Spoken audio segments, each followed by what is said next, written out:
कृपया लक्ष द्या. मुंबई छत्रपती शिवाजी महाराज टर्मिनस वरून येणारी मडगावला जाणारी गाडी number 1011 Mumbai Chhatrapati Shivaji Maharaj terminus Madgaon Konkan Kanya express थोड्याच वेळात प्लॅटफॉर्म क्रमांक 2 वरून सुटेल. नमस्कार मंडळी, मी आपला लाडका शशी आपल्या मराठमोळा यूट्यूब चॅनलमध्ये आपलं सर्वांचं स्वागत आहे. त्याचं नाव आहे कोकणी ससो. मंडळी, आजकाल ट्रेंड आहे की आपण पिकनिकसाठी अलिबाग, गोवा यासारख्या ठिकाणी जातो आणि आपण पैसे खर्च करून येतो. त्याऐवजी मी तुम्हाला आज सजेस्ट करीन की आपल्या कोकणातच जावा ना. तिथे तुम्हाला अशा बऱ्याच गोष्टी आहेत की ते तुम्ही एन्जॉय करू शकता. आणि त्यासाठी आम्ही सर्व भाऊ एकत्र आज कोकणात चाललो आहे आमच्या स्वतःच्या घरी. आणि तिथे क्रिसमस निमित्त 2 दिवस सुट्टी आहे, शनिवार रविवार लागून. आणि तिथे जाऊन आज आम्ही मजा करणार. फायनली आम्ही रत्नागिरी स्टेशनला पोचलेलो आहोत. ट्रेनमध्ये निसर्गाची मजा घेत घेत, थंडीचे दिवस आहेत, अतिशय थंडी होती, पण थंडीची जी मजा वेगळीच होती. सकाळी ट्रेनमध्ये नाश्ता आला होता. नाश्ता आम्ही सर्वांनी एकत्र केलेला आहे.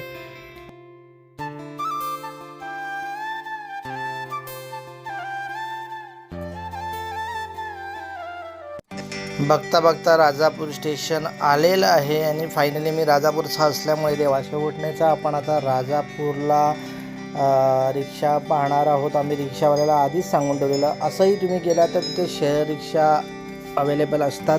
तुम्हाला शेअर रिक्षा राजापूरकरता मिळतील.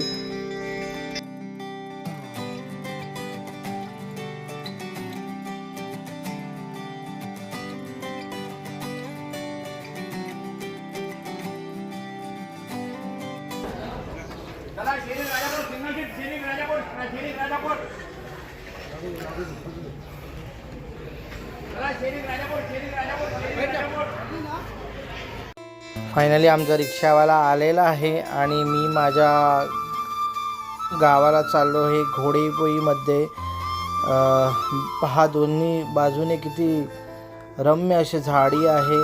रिक्षाचा प्रवास अतिशय सुखद.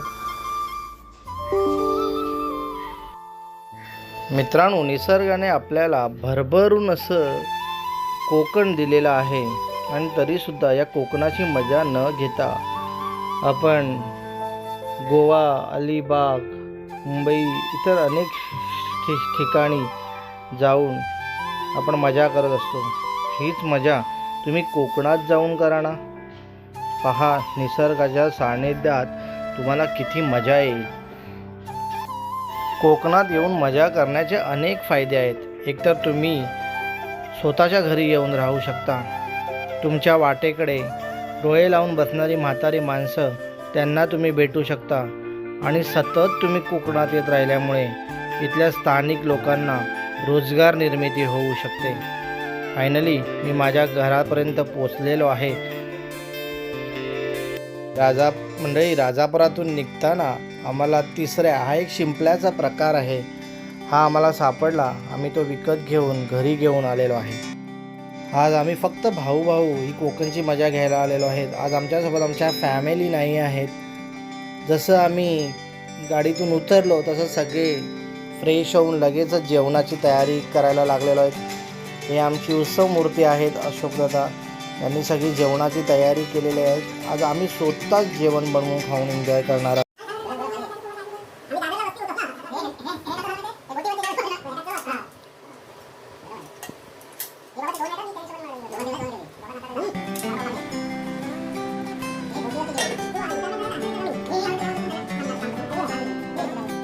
दुपारचं जेवण जेवून झालेलं आहे. आता संध्याकाळीसाठी मेजवानी आहे. ते खाडीतील फ्रेश खेकडे माझ्या बाबांनी खेकडे घेऊन आलेले आहेत आणि या खेकड्यांचा रस्सा आम्ही संध्याकाळी बनवून खाणार आहोत. तर त्याचीसुद्धा मी तुम्हाला रेसिपी दाखवणार आहे की कशा प्रकारे आम्ही खेकडेसुद्धा एन्जॉय करत खाल्लेले आहे.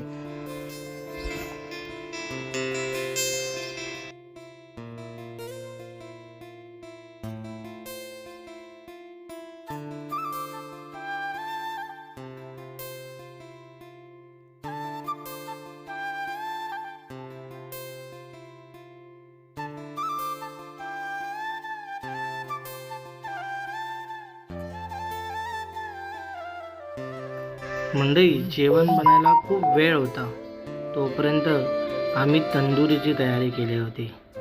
आणि चुलीवरची तंदुरी ही खाण्यात काही वेगळीच मजा असते. एरवी आपण मुंबईमध्ये भट्टीमध्ये ती गरम करून खातो, पण यावेळी आम्ही गावी चुलीवर तिला भाजून ही तंदुरी बनवली होती आणि सर्व एकत्र बसून ही तंदुरीची मजा देखील घेतली.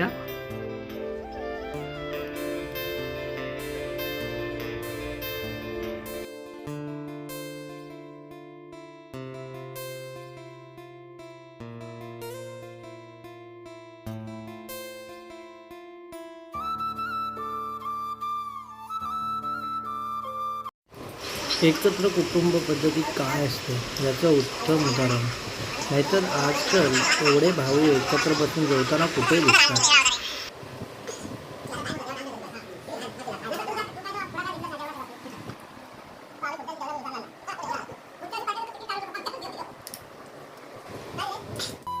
जेवण झाल्यावर विरंगुळा म्हणून पत्त्यांचा डाव हा बराच वेळ रंगला. यात पण एक वेगळीच मजा होती.